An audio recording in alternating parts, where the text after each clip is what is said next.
Now today we are going to start our next chapter, which is respiration in organisms. Okay. Now I would like to give you introduction about this. What is respiration? One day Bujo was eagerly waiting to meet his grandparents who were coming to the town after a year. He was in a real hurry as he wanted to receive them at the bus stop, so he ran fast and reached the bus stop in few minutes. He was breathing rapidly. His grandmother asked him why he was breathing so fast. Bujo told her that he came running all the way, but the question got stuck in his mind. He wondered why running makes a person breathe faster. The answer to Bujo's question lies in understanding why we breathe. Breathing is a part of respiration. Let us learn about respiration. Why do we respire? In chapter 2, you learn that all organisms are made up of small microscopic units called cells. A cell is the smallest structural and functional unit of an organism. Each cell of an organism performs certain functions such as nutrition, transport, excretion and reproduction. To perform these functions, the cell needs energy. Even when we are eating, sleeping or reading, we require energy. But where does this energy come from? Can you say why your parents insist that you should eat regularly? The food had stored energy which is released during respiration. Therefore, all living organisms respire to get energy from food. During breathing, we breathe in air. You know that air contains oxygen. We breathe out air which is rich in carbon dioxide. The air we breathe is transported to all parts of the body and ultimately to each cell.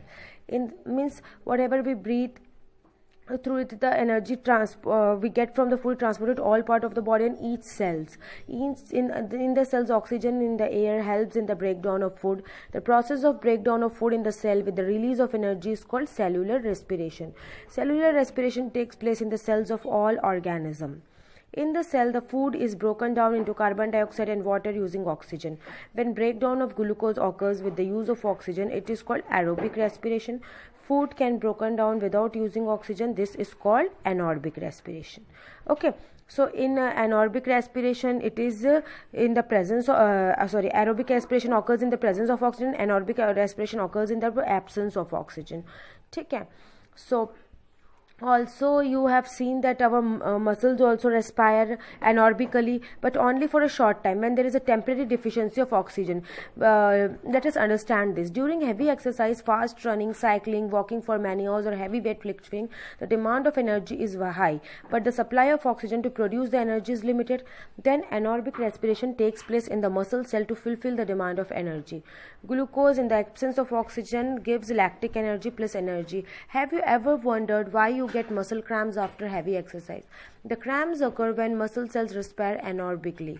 The partial breakdown of glucose produces lactic acid. The accumulation of lactic acid causes muscle cramps.